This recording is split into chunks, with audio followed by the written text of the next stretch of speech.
बच्चों को अपन आज एक नया टॉपिक लेके आए हैं जिसका नाम है परागकण की संरचना। किसकी संरचना? परागकण की। परागकण यानी पोलन ग्रेन है उसकी संरचना, पोलन ग्रेन। परागकण की संरचना है, ये सीधा सीधा 2 नंबर का क्वेश्चन आ सकता है परीक्षा के अंदर, या इसमें 1-2 क्वेश्चन बताऊंगा मैं क्या क्या इंपॉर्टेंट क्वेश्चन है। अब आप लोग बताओ, कुछ बच्चों जानते हो परागकण के बारे में? कुछ भी जानते हो आप परागकण के बारे में? परागकण आपने नहीं देखा है तो आप देख लोगे, क्योंकि आपके प्रैक्टिकल में परागकण है। परागकण का अंकुरण है, क्या है? अंकुरण है। आप क्या करोगे? धतूरा लोगे, उसके परागकणों को शक्कर के घोल में डालोगे, परागकण अंकुरित होंगे। तो परागकण आप उस टाइम देख लोगे। परागकण माइक्रोन आकार के होते हैं, माइक्रोन आकार के, नग्न आंखों से दिखाई नहीं देते लेकिन महसूस होंगे, और माइक्रोस्कोपिक होते हैं, ये दिखाई दे जाते हैं माइक्रोस्कोप की सहायता से। माइक्रोस्कोप की सहायता से आपको इसमें पराग नलिका भी दिखेगी। तो परागकण में आपको समझाता हूं, ये गोल आकार की संरचना है। कैसी है? गोलाकार संरचना है। इसका आकार कैसा होता है बच्चों? गोल आकार होता है। ठीक है, फिर अगला पॉइंट आपको बताना है, ये पराग पुट्टी में पाई जाती हैं। ये किस में पाई जाती है? पराग पुट्टी में पाई जाती हैं। पराग पुट्टी में परागकण भरे होते हैं। आपसे पूछा लघु बीजाणु धानी के अंदर क्या भरे हुए हैं? परागकण भरे हुए हैं। ठीक है, लघु बीजाणु धानी के अंदर ये परागकण भरे होते हैं, ये अपने को ध्यान रखना है। फिर अगला क्वेश्चन आपको बताना है, ये जो परागकण है ये नर युग्मोद्भिद विकास की प्रथम कोशिका है। आगे अपन नर युग्मोद्भिद पढ़ेंगे, नर युग्मोद्भिद का विकास पढ़ेंगे। नर युग्मोद्भिद विकास की प्रथम कोशिका है, ये भी अपने सवाल बनता है। नर युग्मोद्भिद विकास की प्रथम कोशिका का नाम क्या है? परागकण है। आप लोग इससे फैमिलियर होने की कोशिश करो। परागकण आप महसूस करो, आप किसी फूल है उसको छुओ, आपके हाथों को पाउडर टाइप का लगेगा, या आपने देखा होगा ये कीट होते हैं, उनके कुछ ऐसे हरे हरे कलर के, पीले पीले कलर के ऐसे चिपक जाते हैं कुछ छोटे छोटे परागकण। तो ये परागकण होते हैं, ये नर युग्मोद्भिद विकास की प्रथम कोशिका है। अब अपन परागकण है, इसके 2 स्पर्श स्तर होते हैं। परागकण के कितने स्पर्श स्तर होते हैं? 2 स्पर्श स्तर होते हैं, ये अपने को ध्यान रखना है। परागकण के बाहर की ओर ये है बाह्य स्टोल, परागकण के बाह्य की ओर है उसका नाम है बाह्य स्टोल, और परागकण के भीतर की ओर है स्तर, उसका नाम है अंतःस्टोल। ठीक है, परागकण के कितने स्पर्श स्तर है? 2, बाह्य स्टोल और अंतःस्टोल। याद रह जाएगा बच्चों? याद रह जाएगा? परागकण के कितने स्तर है? 2 स्तर है, बाह्य स्टोल और अंतःस्टोल। बताओ कितने स्तर होते हैं? आप बताओगे, बोलोगे, कमेंट बॉक्स में बोल सकते हो। ऐसे तो आप क्या है कॉपी में लिख के बता सकते हो कि सर इसका बाह्य स्टोल अंतःस्टोल 2 स्तर हैं। बाह्य स्टोल होता है ये बाहर की तरफ होता है और स्पोरोपोलिनिन का बना होता है। बाह्य स्टोल बाहर की तरफ होता है और स्पोरोपोलिनिन का बना होता है। ये हो गया इंपॉर्टेंट क्वेश्चन कि बाह्य स्टोल किसका बना होता है? बाह्य स्टोल किसका बना होता है? बाह्य स्टोल किसका बना होता है? क्वेश्चन आ गया, अपन ने भी आंसर दे दिया, स्पोरोपोलिनिन का बना होता है। स्पोरोपोलिनिन, ये शब्द आपको याद रखना है। किस किस बच्चे को याद हो गया? कौन कौन बच्चा है जिसको याद हो गया स्पोरोपोलिनिन? कमेंट बॉक्स में लिखो स्पोरोपोलिनिन एक बार। स्पोरोपोलिनिन लिखने से याद होगा। स्पोरोपोलिनिन, स्पोरोपोलिनिन या सर्वाधिक ज्ञात कठोरतम पदार्थ है। सर्वाधिक ज्ञात कठोरतम कार्बनिक पदार्थ कौन सा है?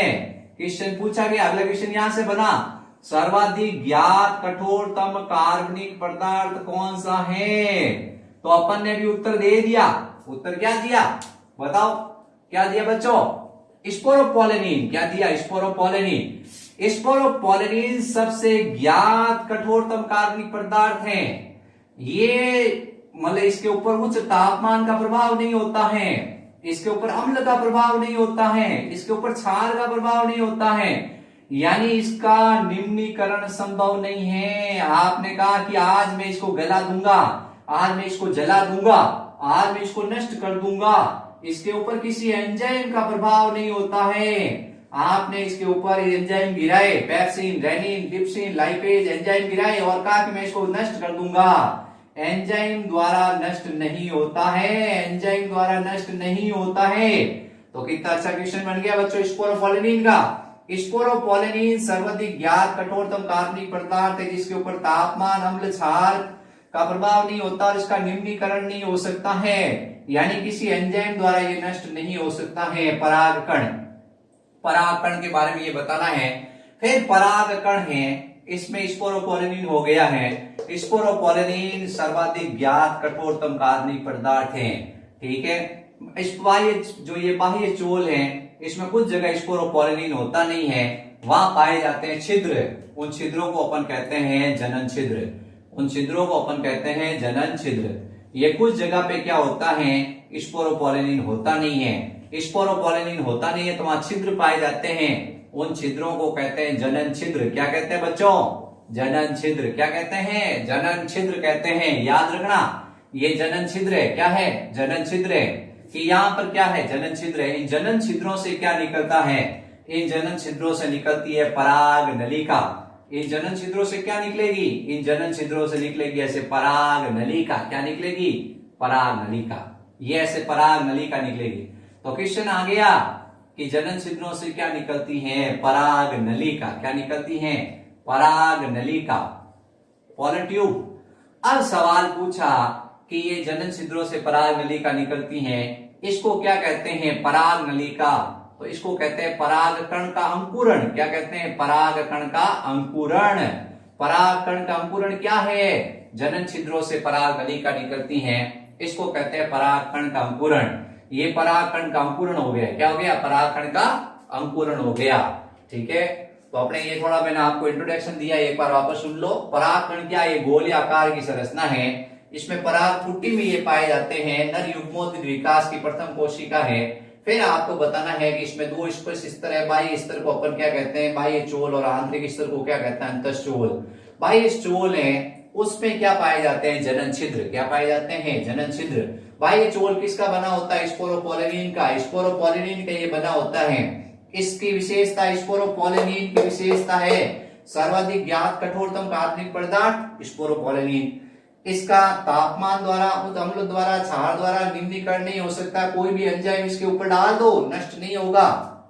ये पराग कण को जीवित जीवाश्म की तरह करोड़ों वर्षों तक सुरक्षित बनाए रखता है। ये क्वेश्चन और बन गया कि जीवित जीवाश्म, लिविंग फॉसल, जीवित जीवाश्म की तरह करोड़ों वर्षों तक सुरक्षित बनाए रखने के लिए, जीवित जीवाश्म की तरह करोड़ों वर्षों तक सुरक्षित बनाए रखने के लिए किसका उपयोग होता है? स्पोरोपोलिन का। स्पोरोपोलिन का उपयोग क्या है? पराग कण को जीवित जीवाश्म की तरह करोड़ों वर्षों तक सुरक्षित बनाए रखने में। अब ये अंतःचोल है, उसके बारे में अपन बताते हैं। ये क्या है? एक आंतरिक परत है जो सतत है, लगातार है। ठीक है, पतली है। और ये सेलुलोज और किसकी बनी होती है? पैक्टिन की बनी होती है। ठीक है, ये सेलुलोज और पैक्टिन की बनी हुई सबसे भीतरी परत है। इसकी विशेषता ये सतत है, पतली है। ये अपने को ध्यान रखना है। एक बीजपत्री में क्या होंगे? 3 जनन छिद्र होंगे। एक बीजपत्री, द्विबीजपत्री में 1 जनन छिद्र होगा। इससे पराग नलिका निकलती है।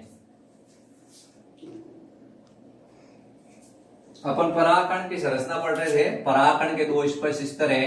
एक का नाम बाह्य चोल है, एक का नाम अंतःचोल है। ये बाह्य चोल है बच्चों, जो बाहर की तरफ है। ये परागकण को क्या करता है? जीवित जीवाश्म की तरह करोड़ों वर्षों तक सुरक्षित बनाए रखता है स्पोरोपोलिन के कारण। ठीक है, स्पोरोपोलिन का बना होता है। फिर अपन ने पढ़ा था इसमें क्या होते हैं? जनन छिद्र होते हैं। इस तरह से ये, इनसे पराग नलिका निकलती है। ठीक है, अंतःचोल के बारे में अपन 2 लाइन लिख देते हैं। सबसे पहले बताओ, ये भीतरी स्तर है। कैसा स्तर है? ये भीतरी परत है। दूसरी विशेषता आपको बतानी है, ये सेलुलोज और पैक्टिन का बना हुआ है। किसका बना हुआ है? सेलुलोज और पैक्टिन का बना हुआ है। ये भी क्वेश्चन आ गया कि अंतःचोल किसका बना हुआ है, तो आप बता दो कि सेलुलोज और पैक्टिन का बना होता है। इसके ऊपर क्या होते हैं? बाह्य स्टोल के ऊपर ऐसे अलंकरण होते हैं। इस तरह से आप अलग अलग तरह के आप डायग्राम देखोगे तो अलग अलग तरह के आपको परागकण दिखेंगे। तो इसके ऊपर अलंकरण होते हैं, कांटेदार धारदार जाली का वर्ग। परागकण के ऊपर क्या होता है? बाह्य स्टोल के ऊपर अलंकरण पाए जाते हैं। अलंकरण मतलब जो सुशोभित करे। क्या करे? सुशोभित करे, उसको कहते हैं अलंकरण। आप कहते हो मुझे पुरस्कार मिला, मैं कहूंगा आपको अलंकरण हुए, आप अलंकृत हुए। तो इसका मतलब यह है कि इसके ऊपर कांटेदार अलंकरण होते हैं। ऐसा नहीं होना चाहिए भगवान की कृपा से, लेकिन चिपकने लिए चाहिए। कांटेदार, धारदार और जालिकावत अलंकरण होते हैं। ठीक है, कांटेदार, धारदार और जालिकावत अलंकरण होते हैं इसके अंदर। ठीक है, ये ध्यान रखना है। अब उसके बाद अपन समझते हैं आगे क्या होता है, इसका भविष्य समझाते हैं आपको। ये परागकण है। क्या है? परागकण है। इस परागकण के अंदर केंद्र क्या है? बड़ा व सुस्पष्ट है। इस परागकण के अंदर केंद्रक बड़ा व सुस्पष्ट है और जीवद्रव्य सघन और गाढ़ा है। कैसा है? जीवद्रव्य सघन और गाढ़ा है। ये जीवद्रव्य सघन और गाढ़ा है परागकण के अंदर। परागकण है उसका क्या होगा? विभाजन होगा। इसमें 2 कोशिका बने। कितनी कोशिका? एक्चुअल में क्या होता है, इसके अंदर ये जुड़ा रहता है और इससे 2 कोशिकाएं बनती हैं। एक कोशिका बड़ी होती है और दूसरी छोटी होती है। 2 कोशिकाएं बनती हैं, एक बड़ी कोशिका और एक छोटी कोशिका। बड़ी कोशिका में क्या होता है, केंद्रक बड़ा होता है और अनियमित आकार का होता है ऐसे। छोटी कोशिका में क्या होगा, छोटी कोशिका वो तर्कु आकार की होगी। कैसी होगी? तर्कु आकार की होती हैं। 2 कोशिका बनती है। बड़ी कोशिका को कायिक कोशिका कहते हैं और छोटी कोशिका को जनन कोशिका कहते हैं। तो परागकण है, उस परागकण से कितनी कोशिका बनती है? 2 कोशिका, कायिक कोशिका और जनन कोशिका। ठीक है। परागकण के आगे विभाजन होने से कितनी कोशिका बनती है? 2 कोशिका, कायिक कोशिका और जनन कोशिका। नाम याद रह जाएगा बच्चों कि परागकण है उससे कितनी कोशिकाओं का निर्माण होता है? 2 कोशिका, कायिक कोशिका और जनन कोशिका। ठीक है। अब कायिक कोशिका को आप छोड़ दो, जनन कोशिका उसके ऊपर कंसंट्रेट करो। जनन कोशिका का फिर विभाजन होता है। ये जनन कोशिका का फिर विभाजन होगा और इसमें क्या बनेंगे? 2 ऐसे नर युग्मक बनेंगे। क्या बनेंगे? 2 नर युग्मक बनेंगे। तो एक तो ये जनन कोशिका हो गई और ये कायिक कोशिका है। एक तो ये जनन ऊपर है कायिक कोशिका और नीचे क्या है? जनन कोशिका। ध्यान से समझना। अब जनन कोशिका उससे 2 नर युग्मक बने हैं, तो मैंने क्या किससे बनाया है वो आपको ध्यान रखना है। भाई परागकण था, परागकण से 2 कोशिका बनी। एक कोशिका बड़े आकार की थी, दूसरी छोटी लेंस के आकार की तर्कु आकार की कोशिका थी, उसका नाम जनन कोशिका था। जनन कोशिका से आगे क्या बना? जनन कोशिका से आगे 2 नर युग्मक बने। कितने नर युग्मक बने? 2 नर युग्मक बने। ये अपने को ध्यान रखना है। ये अगर आपको याद है तब आगे काम आएगा। एक निषेचन क्रिया पढ़ेंगे उसमें 30 चैप्टर के अंदर। इसी चैप्टर के अंदर एक निषेचन क्रिया है, उसके अंदर ये काम आएगा कि आगे मैं पढ़ूंगा निषेचन, मैं कहूंगा नर युग्मक, आप सोचोगे नर युग्मक कहां से निकले। तो ये ऐसे बने। सवाल पूछा परागकण है उससे कितनी कोशिका बनी? 2, कायिक कोशिका, जनन कोशिका। फिर कितनी कोशिका हो गई? 3 कोशिका, एक कायिक कोशिका और 2 नर युग्मक। अब ये परागकण है, ये परागकोश है, इससे परागकण मुक्त हुए। ये परागकण क्या हुए? मुक्त हुए। तो ये 2 कोशी की अवस्था में भी मुक्त हो सकते हैं और ये 3 कोशी की अवस्था में भी मुक्त हो सकते हैं। ठीक है। तो आपसे सवाल पूछा जाता है परागकण जब मुक्त होते हैं, परागकण जब हवा में मुक्त होते हैं तो वो कितनी कोशी की अवस्था में होते हैं? 2 कोशी की अवस्था। 2 कोशिकीय अवस्था। ये सवाल उत्तर लिखना है, 2 कोशी की अवस्था। अब कोई और भी ज्यादा आपसे पूछ ले 2 कोशिकाओं के नाम बताओ, आप बता दोगे कायिक कोशिका और जनन कोशिका। या 3 कोशी की अवस्था, 3 कोशिकीय अवस्था। 3 कोशिकाओं के नाम बताओ। एक कायिक कोशिका, 2 नर युग्मक। नर युग्मक एक कोशिका है। क्या है? तो इस तरह से 2 नर युग्मक है तो कितनी कोशिका हो गई? 3 कोशी की अवस्था। अब ये क्रिया आपने देखी है। ऐसा होता बच्चों कि भाई अपन देखते हैं कि ये परागकण है, ये परागकण हवा में उड़ा, ये 2 कोशी की अवस्था में उड़ा। किस अवस्था में उड़ा? हवा में उड़ रहा है परागकण। ये परागकण हवा में उड़ रहा है। एक इसमें कायिक कोशिका है, एक इसमें जनन कोशिका है। ये कायिक कोशिका है और ये जनन कोशिका। ये क्या है? पुष्प का मादा भाग है जिसका नाम क्या है? वर्तिकाग्र है। क्या है? वर्तिकाग्र है। इस वर्तिकाग्र के ऊपर आके ये बैठा। ये वर्तिकाग्र है, ये वर्तिका है, ये अंडाशय है। आप जानते ही होंगे, आपने ये थोड़ा बहुत आपको नॉलेज ही है। अंडाशय के अंदर ये गोल आकार की संरचना है जिसका नाम है बीजांड। क्या है? बीजांड। अब अपन कहते हैं बीजांड से क्या बनेगा? आगे बीज बनेगा। अंडाशय से क्या बनेगा? आगे फल बनेगा। ठीक है। बाकी पुष्प के सब भाग चढ़ जाएंगे। अब ये परागकण हवा में उड़ा और ये वर्तिकाग्र के ऊपर आके बैठ गया। बताओ ये कितनी कोशी की अवस्था में आके बैठा? उत्तर होगा 2 कोशी की अवस्था में। उसके पश्चात क्या होगा? ये 3 कोशी की अवस्था में बदल जाएगा। किसमें बदल जाएगा? 3 कोशी की अवस्था में। फिर इससे क्या निकलेगी? ऐसे पराग नलिका निकलेगी और ये नर युग्मक होंगे, ये आगे इसमें बीजांड में चले जाएंगे। ठीक है। तो आपको मैंने सवाल ऐसे पूछा है कि ये परागकण है, इस परागकण से कितनी कोशिका की अवस्था मुक्त होता था? आपका उत्तर होगा 2 कोशिका की अवस्था या 3 कोशिका की अवस्था में। कोशिकाओं के नाम याद होने चाहिए।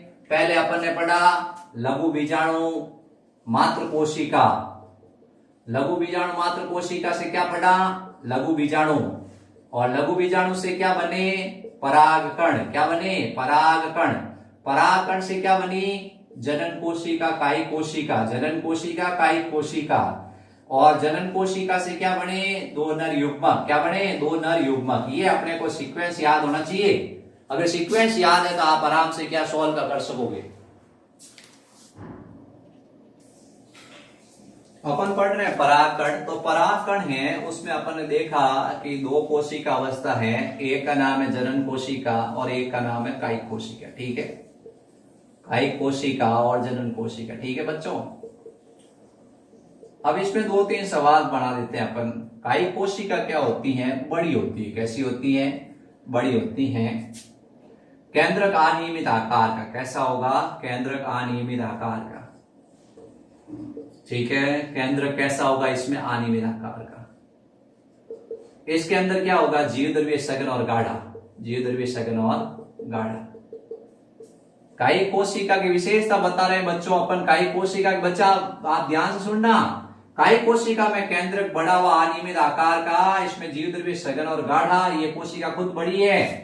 इसमें प्रचुर मात्रा में भोज्य पदार्थ होते हैं। इसमें प्रचुर मात्रा में ऐसे भोज्य पदार्थ होते हैं। प्रचुर मात्रा में भोज्य पदार्थ होते हैं। तो जनन कोशिका अपन ने पढ़ ली, नहीं सॉरी, कायिक कोशिका पढ़ ली। कायिक कोशिका बड़े आकार की, इसमें जीवद्रव्य सघन और गाढ़ा, इसमें केंद्रक बड़ा हुआ अनियमित आकार का, इसमें प्रचुर मात्रा में भोज्य पदार्थ होते हैं। प्रचुर मात्रा में क्या होते हैं? भोज्य पदार्थ। ठीक है, अब उसके बाद में इसमें एक कोशिका जो तरकु आकार की होती है, अनियमित आकार की होती है। ऐसे तरकु आकार की कोशिका या अनियमित आकार कोशिका जो इसमें तैरती रहती हैं। इसमें इस तरह की एक कोशिका और होती हैं, तरकु आकार की, अनियमित आकार की कोशिका और होती हैं, जो कि कायिक कोशिका में तैरती रहती है। ऐसे अपन कह रहे ठीक है भाई, तुम भी तैरो। और इसके अंदर ही पाई जाती है तरकु आकार की छोटी कोशिका। इस कोशिका को अपन कहते हैं जनन कोशिका। क्या कहते हैं? जनन कोशिका। इसमें भी केंद्रक बड़ा व सुस्पष्ट कोशिका धर सघन और गाढ़ा। फिर जनन कोशिका है, इसका समसूत्री विभाजन होगा और कितने नर युग्मक बनेंगे? 2 नर युग्मक। जनन कोशिका आगुणित, नर युग्मक भी कैसे होंगे? आगुणित। कायिक कोशिका भी कैसे होगी? आगुणित होगी। अब ये जो परागकण आपको दिख रहा है, ये परागकण कितनी कोशिका की अवस्था में जड़ सकता है? अधिकांश आवर्तबीजी पादप होते हैं। 60% आवर्तबीजी पादपों में ये क्या होता है? 2 कोशिका की अवस्था में जड़ता है। लेकिन कुछ पादपों के अंदर ये 3 कोशिका की अवस्था में भी जड़ता है। कुछ पादपों में ये 3 कोशिका की अवस्था में भी जड़ता है। ठीक है, अब ये जो परागकण है ये क्या करता है? ये बहुत ही काम की चीज है। ये पोलन टैबलेट्स बनाने में काम आता है। ये पोलन टैबलेट्स और पोलन सिरप के रूप में काम आता है। ये परागकण होता है, इसका उपयोग किया जाता है औषधि के रूप में। किसके रूप में? औषधि के रूप में। इससे बनती है पोलन टैबलेट्स। क्या बनती है? पोलन टैबलेट्स और पोलन सिरप। सिरप बनती है कि भाई इससे सिरप बनी। इसका उपयोग अपन क्या करते हैं? किसी को अगर मान लो क्या है, किसी एथलीट को घोड़े की तरह दौड़ना है तो उसको क्या खिलाओ? ये पोलन टैबलेट खिलाओ। उसमें क्या होगी? शक्ति आएगी और वो वस्तु की तरह दौड़ेगा। घोड़े की तरह उसमें शक्ति आ जाएगी और वो तेजी से भागेगा और सबको रेस में पीछे छोड़ देगा। ठीक है, ये परागकण है, ये हमारे नाक में घुस जाएंगे तो एलर्जी करेंगे। क्या करेंगे? एलर्जी। परागकण है, उसकी जो ये बाह्य चोल की कोशिका है, बाह्य चोल की कोशिका से एक प्रोटीन निकलता है। क्या निकलता है? बाह्य चोल की कोशिकाओं से एक प्रोटीन निकलता है और हमारे अंदर एलर्जी उत्पन्न करता है, जिसको कहते हैं हे फीवर। क्या कहते हैं? Hay fever. एलर्जी उत्पन्न करता है। इसमें हमें क्या होती है? श्वसन शोथ बीमारी हो जाती है, सांस लेने में तकलीफ आती है, अस्थमा हो जाता है। ठीक है, दम की शिकायत हो जाती है। ठीक है, इसके अलावा नॉर्मल तो शुरुआत वहां से होती है, थोड़ी खांसी या छींकें आनी शुरू होती है। छींकें, शरीर में लाल दाने होते हैं, छींकें आनी शुरू होती हैं, तो अपन कहते हैं एलर्जी हो गई। अब सवाल ये आया कि ये जो बाह्यस्थल की कोशिका, इसमें एक अंतरकोशिकीय प्रोटीन भरा हुआ है, ये नमी के संपर्क में आने पर बाहर निकलता है और हमारे अंदर क्या करता है, एलर्जी उत्पन्न करता है। अब अपन ने क्या किया, अपन ने भी क्या लगाया है, अपन ने कहा भाई ये इस तरह से इसका क्या कोई उपयोग भी है क्या इस प्रोटीन का। ये प्रोटीन पराग इस तरीके से क्रिया में भी काम आता है, अपनी जाति को पहचानने में सहायता करता है, तो ये प्रोटीन उपयोगी है। लेकिन हमारे अंदर आने पर ये क्या होता है, एलर्जी उत्पन्न कर देता है।